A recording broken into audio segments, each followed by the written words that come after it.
nasıl yapıyorsunuz, biz nerede hata yapıyoruz diye. Şimdi sizlere misafirlerimi tanıtacağım. Her biri çok kıymetli misafirler. Hemen sol tarafında I have the Müsteşarı of South Korean Embassy, but he's also doing a PhD at Administrative Sciences Faculty. Siyasalda doktor öğrencisi kendisi. Çok iyi Türkçe biliyor.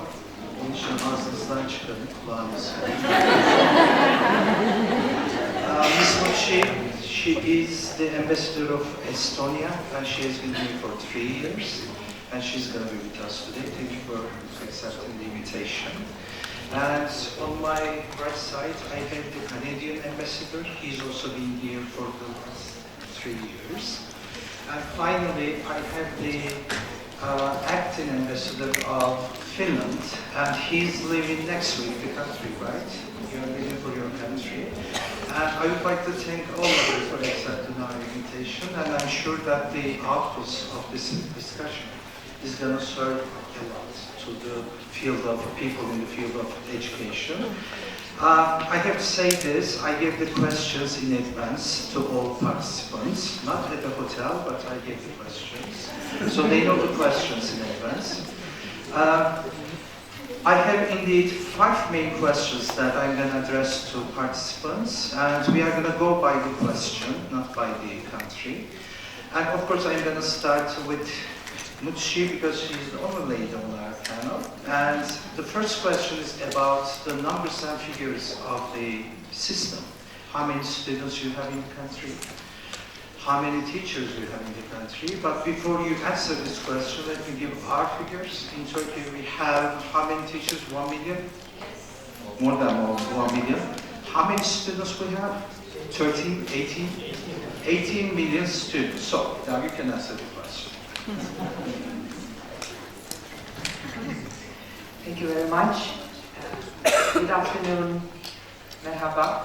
I'm happy and excited to be here, and excited because before I entered the Foreign Service, I have been working both as high school teacher and university teacher, and as probably most of you know, teaching is a profession that practically absorbs you emotionally. You are 100% with it because it's such an emotional and exciting job.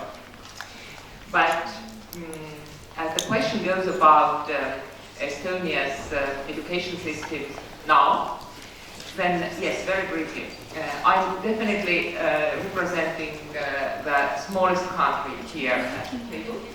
Estonia has, the whole population is 1.3 million. And our school system, of course, starts with basic school. Children go there at the age of 7. And this is 9 years, so this is the basic education. And maybe it's important to mention that when children graduate with basic education, then the first time they are able to make a decision, well, or to continue in high school, or to go for vocational training. So this is important that until they are 15, 16, the education system is, so to say, unique, so there are no dead ends, so that, well, some pupils would choose a kind of field, and if they want to change that decision, there's no way. So from age 15, 16, they go to high school, which is 3 years. And for orientation, this year it was 11,200 kids who graduated the basic education, and 70% of them went to high school, 25% of them went to vocational training, and 5% were who unfortunately stayed out of the educational system. Then when children graduate high school, then we have approximately 60% of them who go to higher education, to universities, and we have 20 universities in Estonia. But of course, in Estonia we say learning is a lifestyle, so that from preschool education to university education, now we have very importantly there the, so to say, last part of educational system, which is lifelong learning. So, this is it. Thank you so much. I'm going to switch to South Korea. Would you like to continue in Turkish? In Turkish, you go ahead.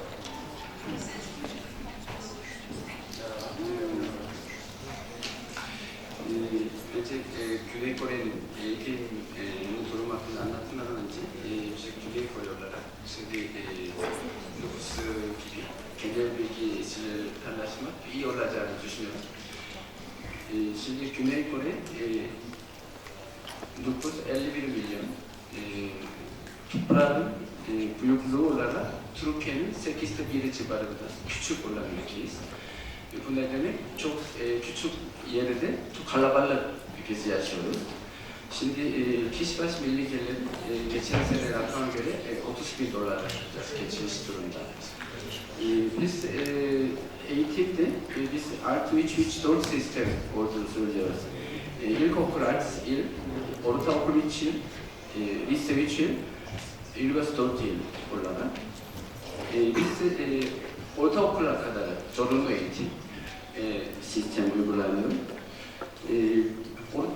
Biz ilkokul ve ortaokula kadar giderken sınavsız okula gidiyor öğrenciler. Ama biraz özel amaçlı olan ortaokullar var. Onlar giriş sınavı olduğu için, genelde bu okullar çok iyi okullar olduğu için çok girmek için rekabet var. Lise 3 sene olan, lisede sınav vardı ama öyle öğrenciler seçmek gibi şekilde değil. Kendi evde yakın olan okullar gidiyor genelde. Onun dışında Türkiye'nin Anadolu Lisesi, Fen Lisesi gibi, onun gibi özel liseleri var. Onlar tabii çok iyi okullar olduğu için özel sınavlar öğrenciler seçiyor. Kore'de genelde üniversite girmesi çok önemseniyor. Onun için her eğitimin üniversiteye girmek için odaklandığını söylüyorum. Kore'deki üniversite şimdi rakama göre 4 yıllık üniversitesinin sayısı 293 tane üniversitesi var. Onlardan %60-86 özel üniversiteler. Bu Türkiye'de çok farklı olan durum. Ama özel üniversitesinin devlet üniversitesiye göre çok pahalı olduğu değil. Devlet üniversitesi biraz ucuz ama çok farklı değil. Onun için buradaki öğrencilerin üniversite seçerken devletin mi özel mi diye düşünmeden hangi üniversiteye olduğunu bakarak seçiyor. Bir de Kore'deki üniversitesi çok net olarak başarılı sıralaması üniversiteler arasında. Onun için mümkün olursa kadar iyi üniversiteye girmeye çok çalışıyorlar. Biz anaokul olarak biz ilkokula gitmeden önce 3 sene kadar devlet tarafından bütün masrafları karşılayarak eğitim veriyorum. Şimdi burada anaokul 9.021 tane anaokul, ilkokul 6.000 civarında, ortaokul 3.200 tane, lise 2.300 civarında okullar var. Bir de meslek okul diye biz 2 veya 3 yıl olan okullarda lise mezun olanların daha teknik eğitim almak için gidiyorlar.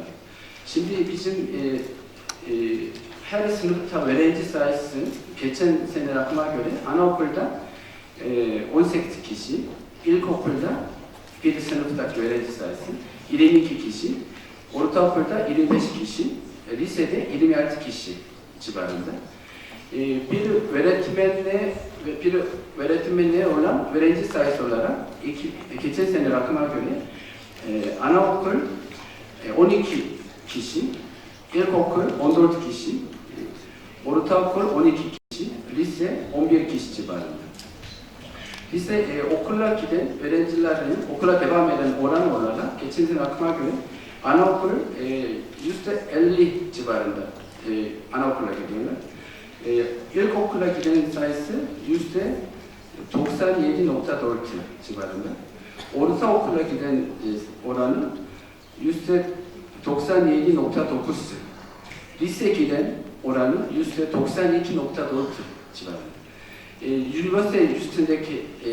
Üniversite üstündeki kurumlara giden oranı %67.6 civarında olarak.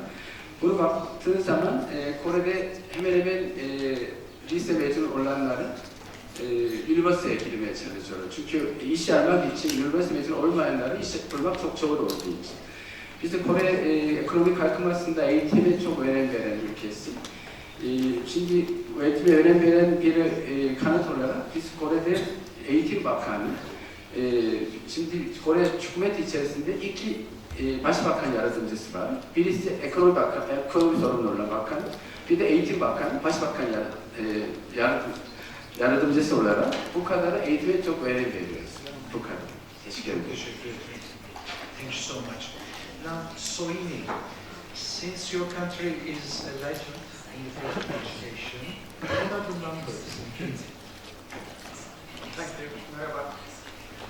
I'm also very pleased to be here at the university and taking part in this congress. And to be honest, I'm not an expert on our education system, but of course I have tried to prepare myself a little bit. My father was actually a language teacher, and now I have stayed for 3 years in Turkey, and earlier I was posted in Ukraine for 4 years, and now actually we know something about the Turkish education system as my children have been taking part in kindergarten and preschool here. But when it comes to numbers and figures of our education system, we are the second smallest country here present today. Our population is 5.5 million, and the educational level of our population is quite high. 13% have only basic education, 45% have upper secondary education, and 42% have third grade education. So more than 73% of women, for example, have some educational qualifications, so women's participation is very high in our education system. Last year we had 1,844,600 students studying in altogether 3,236 educational institutions. And our elementary school, basic education, is compulsory for 9 years. And from now we have a new government in Finland, and they have actually increased, it will be 10 years in the future, the length of the basic education. Then also I would like to mention about our official languages. Finnish is the most spoken language, of course, but then we have a Swedish minority. Swedish is the second official language of Finland.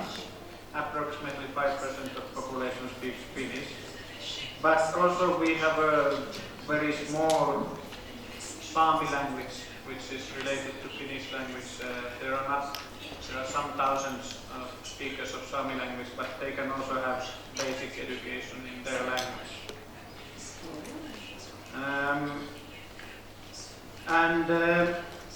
The government of Finland for a long time has been aiming to guarantee everybody a study place, a secondary degree study place.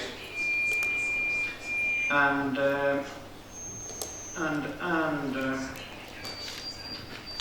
So we have been able to guarantee that pretty much. And there is actually also, I would like to use one of the same words as Estonian ambassador used. We don't have any educational dead ends, so you are always able to educate yourself a bit further. And maybe I would like to mention one specific feature of our education system. We have like also, I mean, adult education, and this might mean, of course, different things. But when I was last time living in Helsinki, I attended something which is in Finnish called Working Class Institute.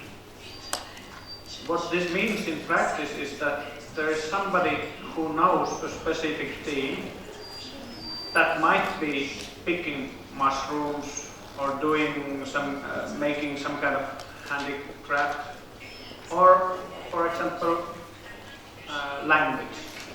So I was taking Polish classes because my wife is from Poland, and that was very nice. And it's sort of like everybody who takes these classes, they have strong motivation, and of course it's sort of like a hobby also for the teacher. So maybe I will end here. Soini, thank you so much. And finally, from the American Counselor, so what are the figures in Canada? So Canada, first of all, merhaba and salut. Pleasure to be here. I'm delighted to see so many people. This is obviously something with a lot of interest and importance. And I'm going through a little bit of what you're going through, some of you, because my own daughter is just finishing her training to become a teacher in Canada.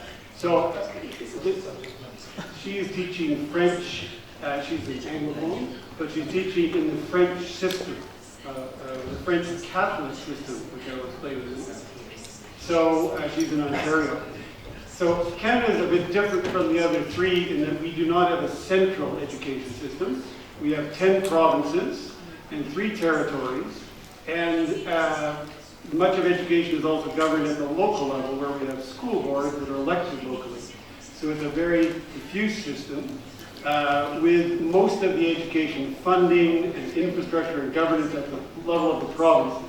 Some of those you will know, the province of Ontario, the province of Quebec, the province of Columbia, and so forth. Notwithstanding that we have a decentralized system, we have national standards to which students are roughly equivalent. Teacher training is comparable in each province. So teachers like my daughter can move from Ontario to British Columbia and so forth.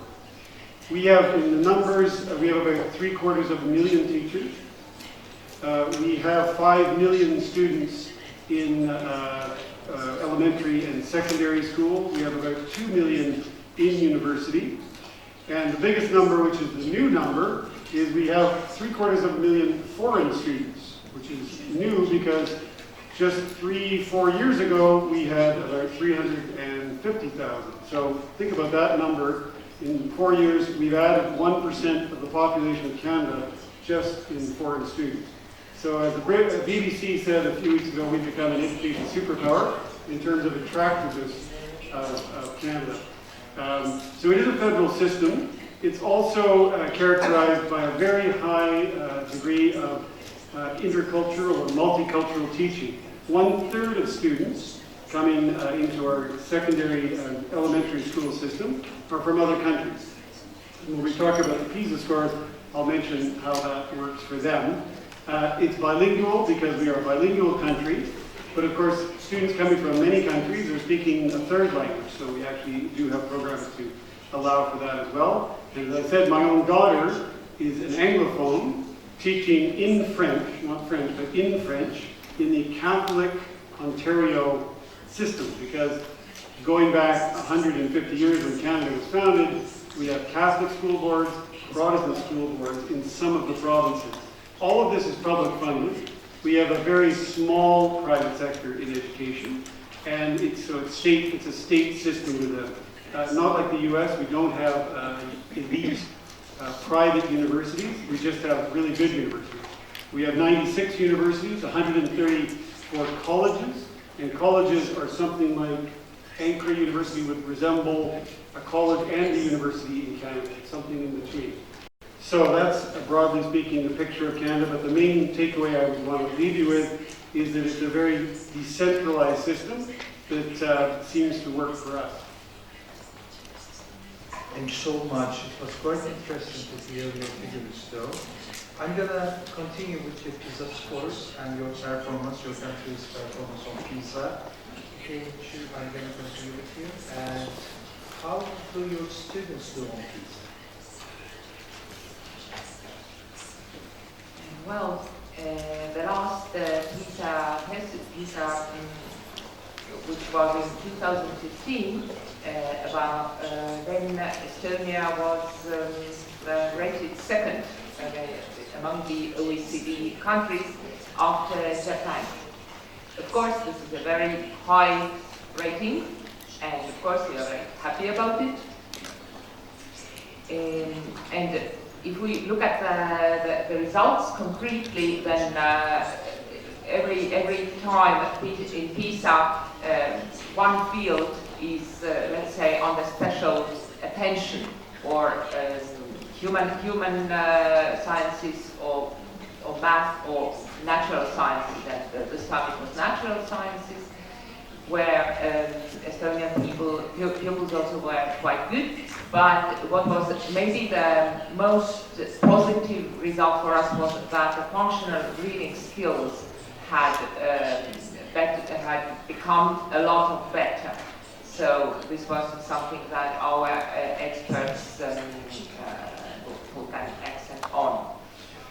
Well, but I think that in every country people like to criticize the educational system, and Estonia, although the PISA result was high, is not an exception at all, because people are very demanding, both students, pupils, and their parents. And I think there is a couple of moments I would like to bring out. First of all, education is something that in Estonia has kind of historical basis, because our nation 100 years ago was mainly a peasant nation, and a model of a successful Estonian family was that the eldest son, the first son, inherited the farm, and the second son was sent to higher school. And I think that this kind of models play a role, because we have been living for decades understanding that education is important, and therefore people pay a lot of attention to it also today, and therefore Estonian educational system is based on equity, that everybody has to have equal rights. And what we don't like, for example, is the concept of elite school. Of course there are better schools, but the idea is always that all the kids deserve a good education. And for example, PISA pays attention to how pupils from low socio-economical segments of population, how are their results? Is there a connection that pupils who come from a richer family get better results? And in Estonia, it's not the case. So the results are very equal, and this is also what is good. 48% of pupils who come from low social classes got excellent results. So this equity is important for us. Also, and of course, there are free textbooks at all schools. There is free school lunch at all schools. This also supports this equal possibilities. Also, the schools have a great autonomy. The director may hire and fire teachers. This is important. And well, last but not least, but the salary for teachers has has risen 40% during the last 5 years. I think this is also important because this is not just economy, but this is the image of the career as a teacher. Thank you. Thank you, Ms. Mitush. The figures that you have in terms of the intake in your country and the teacher salaries, I was amazed. And I thought you were talking about the educational system, but all of a sudden I realized that that's your system. Equity is the key. That's what I mean. Social economy could state house didn't make any difference on the results, right? Yes. Okay. What about South Korea? Güney Kore'de 2000 yılındaki PISA'dan sonra fen bilimleri alanında birincide 9. sırada, okuma alanında birinciden 8. sırada, matematik alanında birinciden 4. sırada devamlı yüksek seviyede tutuyor. Ama geçen 2015 yılındaki sonucu ondan önceye göre genel olarak 3 alanda daha düşmüş durumda. Bizim bu başarı seviyesi eşitlik olarak bu düşünmesinin sebebi olarak biz genelde şu an düşük oranlarının oranı daha artmış için bu genel puanları düşmekte olduğunu biliyoruz. Belki bu düşük puan alanlarının oranının artmasını belki genel olarak sosyoekonomik onun ailesinin sosyoekonomik durumları iyi olmayanlardan böyle kaynaklandığını biz fark ediyoruz. Onun için bir de okullar arasındaki farklılıktan, okul içindeki kişisel farklılıklardan kaynaklandığını böyle çıkıyor. Bizim o 2015 yılındaki PISA sonucu çıktıktan sonra devlet içerisinde bu temel akademik yeterlilik eşitlikleri olanlar için daha seviyeye uygun olan eğitimin da geliştirmek için çaba göstereceğini çaba göstermek de oluyor. Bir de fen bilimleri üzerindeki öğrencilerin ilgi oranı düşük olduğunu da çıkmış. Onun için bunun karikülümün düzeltmesiyle bu derslerin, fen bilimleri derslerin daha eğlenceli, zevkli şekilde yapılmasına çaba gösterdi. Bir de enteresan olan bütün alanda erkek öğrencilerin kız öğrencilerden daha az düşük seviye olduğunu çıktı. Bunun için öyle olduğunu da biz merakla onun sebebi ne olduğunu ondan sonra bu cinsiyetine göre bu başarı seviyenin farklılıklarının daha azaltılmasına çaba gösterdi. Şimdi geçen sene 2018 yılın PISA sonucunun hala açıklanmadığı için devletin bu çabalarının nasıl sonuçlanacağını biz merakla bekliyoruz. Teşekkür ederim. Yours are actually better than yours. Yours are. Yes. Yours are. Soini? Yes. Thank you. Well, I was last time working in Finland 8-9 years ago, and then I was working in Helsinki with Gulf countries, so Saudi Arabia and Kuwait and all those there in that neighborhood. And from those times I remember there was quite a big interest towards our education system, and we were receiving delegations to our Ministry of Education and to our elementary school. And actually now there are some Finnish schools opened up, for example, in Qatar. But I have seen during these 3 years in Turkey that definitely there is a lot of interest towards our education system here in Turkey as well. And we have been faring rather well in the PISA surveys, but recently we have come a little bit down from our previous rankings. But when we look at this last PISA study, so we were pretty much in the neighborhood with countries of my colleagues here. In science we were doing rather well. We were third highest among OECD countries and fifth in all countries. Reading, one of the best, second of the OECD countries and fourth of all participants. So it looks quite okay, but there are still certain things which worry us. And one of them is that at the moment there has been an increasing gap between boys and girls. So even though girls everywhere in the world, they have been performing better than boys in PISA studies, nowhere was the gap bigger than between girls and boys than in Finland. So this is not good. We need to respond to this. And then also one of the outcomes of the PISA 2015 was that schools in Finland are becoming, there are growing disparities between them. So especially in certain areas.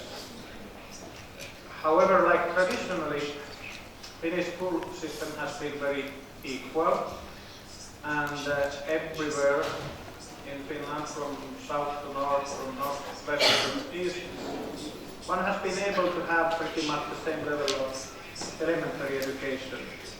And we are aiming at having the same thing in future as well.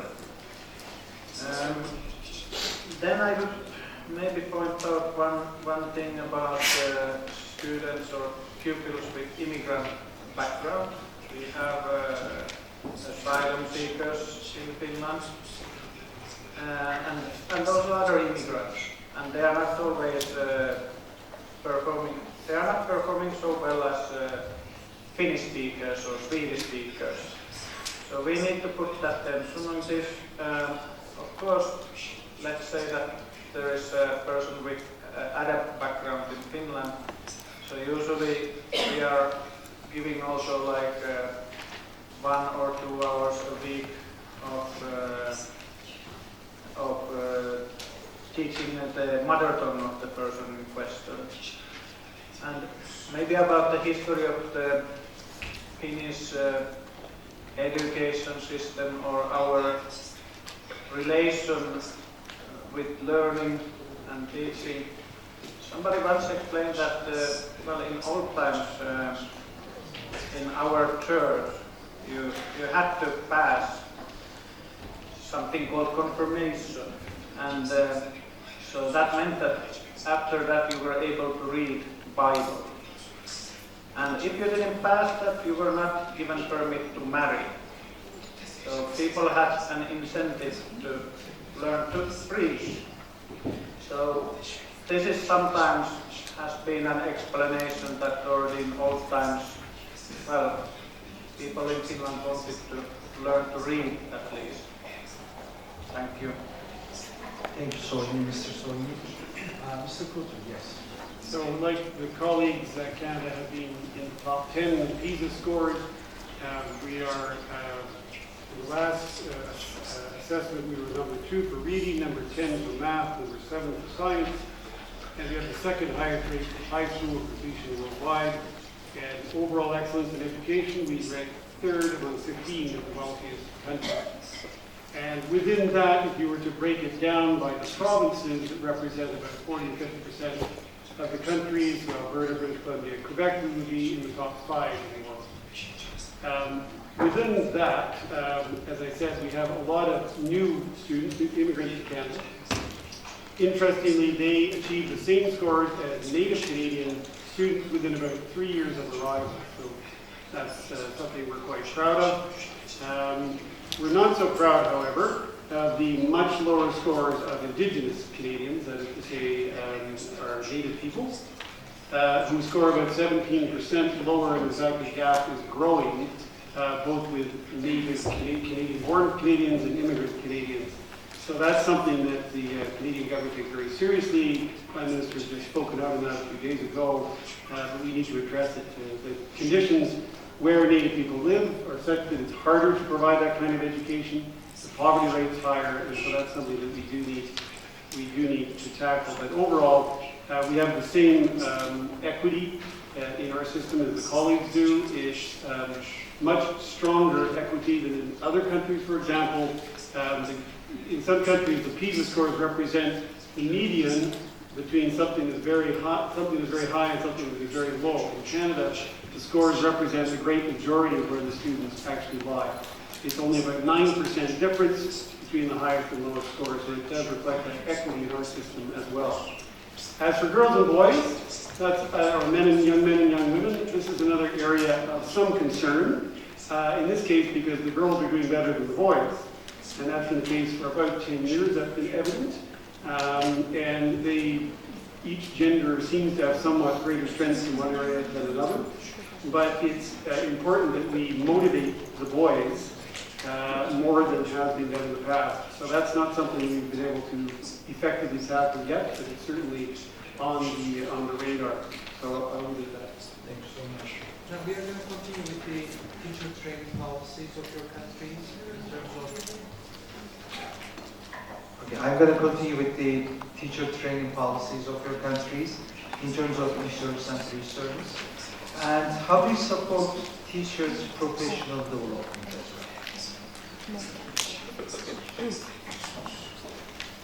Thank you.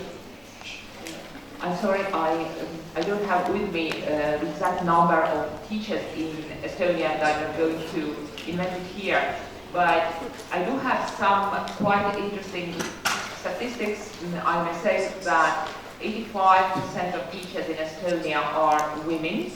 The equal age of an active working teacher is 48 years, and the average experience, his or her average experience as a teacher is 22 years. And these facts are, on one hand, they are positive because we see that teachers are relatively very experienced. Their time, what they have been working is quite long. On the other hand, of course, we see, as probably in many countries, that schools are very feminine, and the average age of teachers is high. 48 years is very high. So, of course, the worry is how to bring young people to the schools, and also maybe how to bring more men. And well, I of course, I think it's adequate if I mention also that in our case, as my colleagues mentioned, Estonia has 20% of population whose mother tongue is Russian, and we have a parallel school system for them, so where the teaching is in Russian, and they learn Estonian as a second language. So, and we have to accept that this is also a challenge that, let's say, the PISA test results in Russian language schools were a little bit lower, and also the teachers working there, we have to make an additional effort to guarantee that the teachers who work in these schools, Russian language schools, have really the same academic level, which is not always easy, because for a country with 1.3 million population, it's not so easy to have, let's say, two full-fledged parallel educational systems. About teacher training, as I said, schools are quite autonomous in Estonia, so that the concrete form can be decided by a school, or they organize it as a network for their own school, or of course international cooperation is very, very fruitful, and also what is very active in Estonia are the associations of different teachers, for example, teachers of Estonian language, teachers of math, and as the country is quite small and very digitalized, then this is very active that they have their own courses and they have very active networks. And one more thing I wanted to mention, there is a project in Estonia that I think has been very, very positive and very fruitful. It is called Young People to the Schools. And it means that young professionals from other fields can have a 2-year period as a teacher in school. Of course, they get some education, they get some training, but they are not professional teachers. And of course, there is a selection. But I think they have marketed it very well because they have said to young people, if you are, for example, you work in a bank, you are an entrepreneur or whatever, but if you want to get a leadership experience, school is the best because you have 30 kids, you have to motivate them, you have to organize them, you have to punish them. So this is the best education you may get to be a future boss. So I think for the image of this career, it has been a very good initiative. Thank you so much. I'm not certain of the average age of Turkish teachers. It's around 35. It's much younger than the average in your country, isn't it? Young teachers we have. What about South Korea? What do you do for teachers? Güney Kore'de anaokul öğretmenler üniversitenin eğitim fakültesiyle meslek yüksek okulundaki okul öncesi öğretmenlik bölümü mezunlar tarafından oluyor. İlkokul öğretmenler ise devlet eğitim üniversitesi özellikle ilkokul öğretmenleri yetiştirmek için olan 10 tane üniversitesi var. O üniversite mezunları tarafından sağlanıyor. Ortaokul ve lise öğretmenleri normal üniversitenin eğitim fakültesinde bir de normal üniversitesinde formasyon olanlar bir de yüksek lisans eğitim üzerinde olanlar tarafından öğretmen oluyor. Biz genelde öğretmenliği sertifikasını bu kurumlarda mezun olanlar veriliyor, sınav sırası. Belli kredi alırken öğretmen olarak sertifika alıyorlar. Ama ilkokul ve orta lise okul öğretmen olarak atanmak için devlet tarafından verilen sınav kazanmak gerekiyor.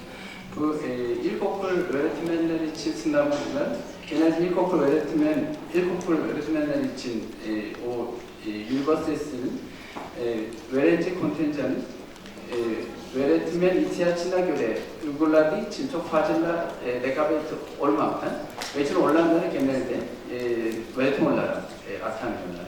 Ama ortaokul lise öğretmen olmak için genelde 5'te 1 civarında rekabet olduğu için kolay oluyor. Türkiye'de KPSS sınavı. Bir de Kore'de şimdi ilkokul öğretmenlerin bizim Kore'de eğitime çok önem veren geleneği sahibi olan ülke olduğu için toplum içerisinde hoca öğretmenlere çok saygı var. Bir de çok maaş bakımından da başka mesleklerin daha iyi olduğu durumda. Bir de emekli olduktan sonra da az olmayan maaşlarla.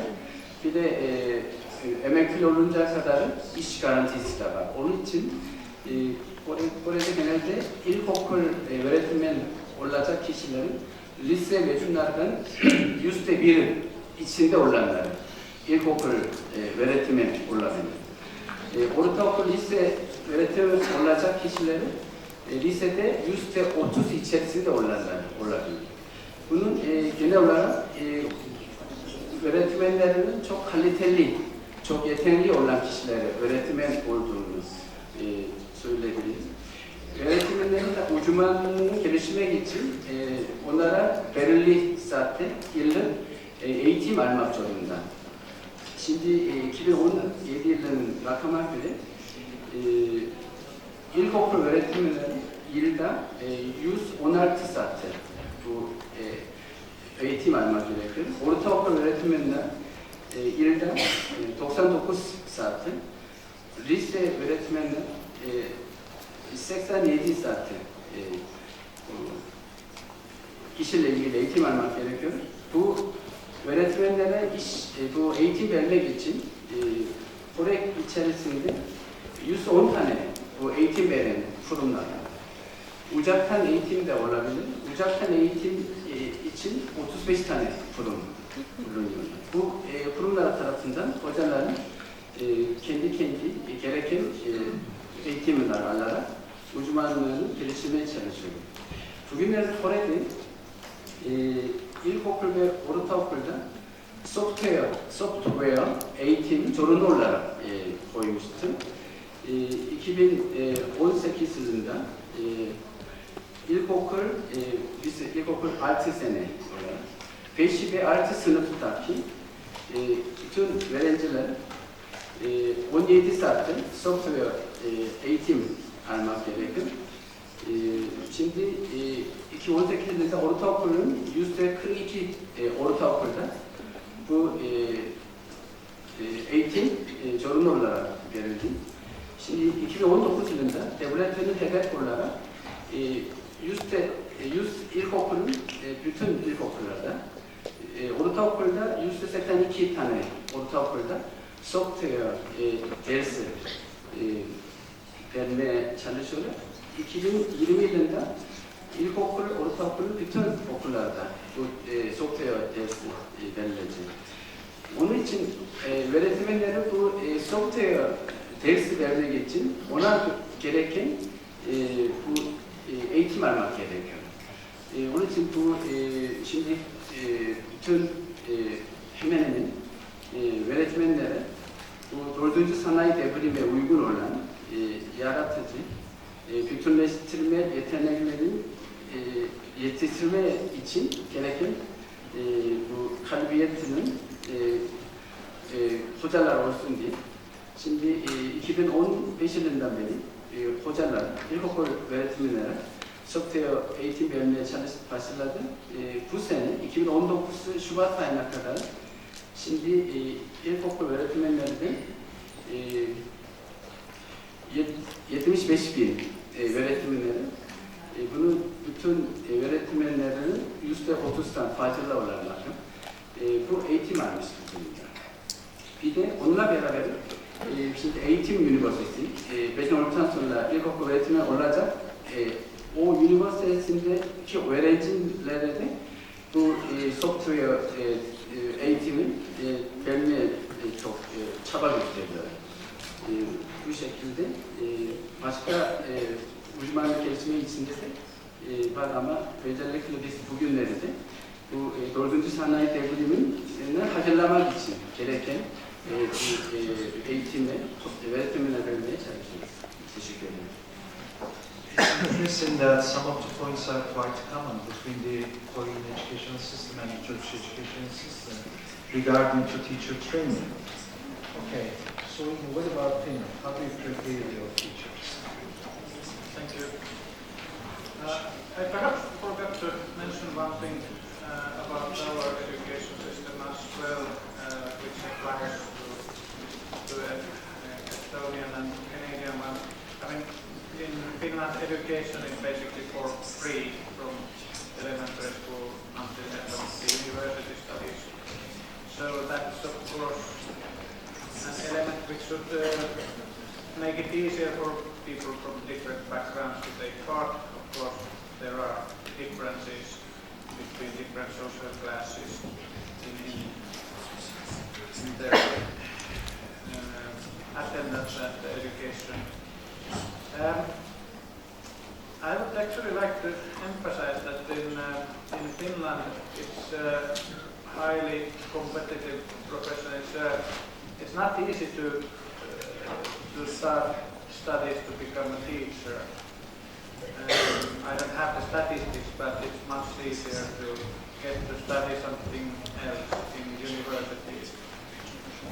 And this is probably due to the fact that the profession of a teacher is much valued in our country. We respect our teachers, at least in general, and then when it comes to their conditions like salaries, rather good or reasonable. I don't have the numbers, and numbers would not tell much because we have different prices in Finland.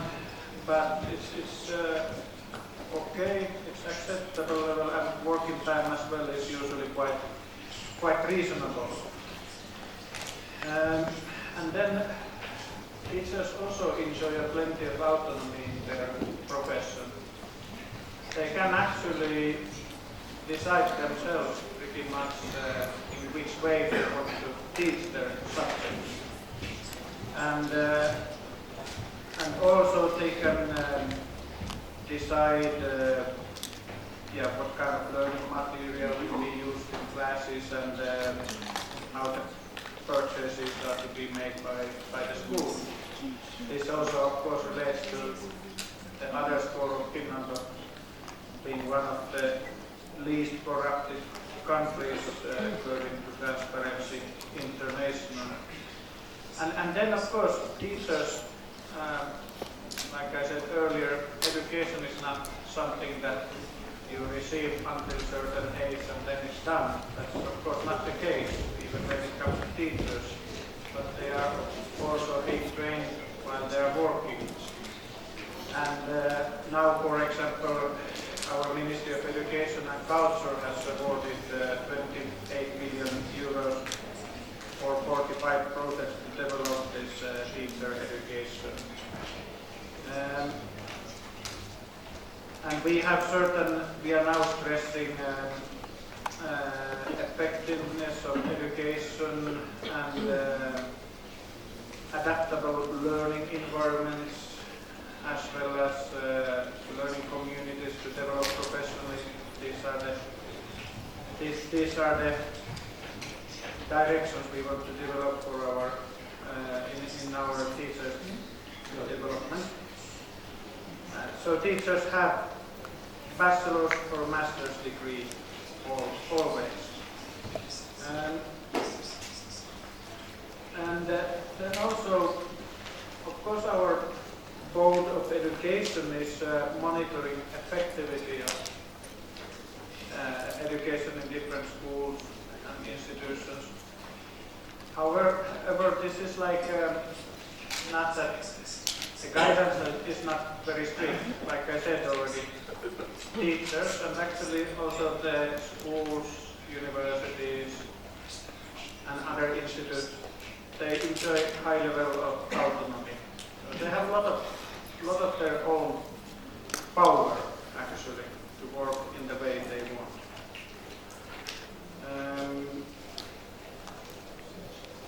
Yes, thank you. Thank you so much. Mr. Cooper, since your daughter is a teacher, how do you prepare teachers? Well, I've been living that for the last 2 years. That's your life. When I was a student, high school student, say, the quality of teachers was reasonably good, but somewhat uneven. Since then, I think the profession has become much more rigorous. Like the colleagues, to be a teacher in Canada today, you need at least a bachelor's degree plus at least 1 full year of practical training. My daughter has finished that. She has an MA, also like the teachers in Canada. And what she has to go through is a double review by supervisors under the school board, which in this case is the Ontario Catholic French School Board. And that has to be renewed, I think, every 3 to 5 years as well. So it's in addition to the professional training federal system. And in that system,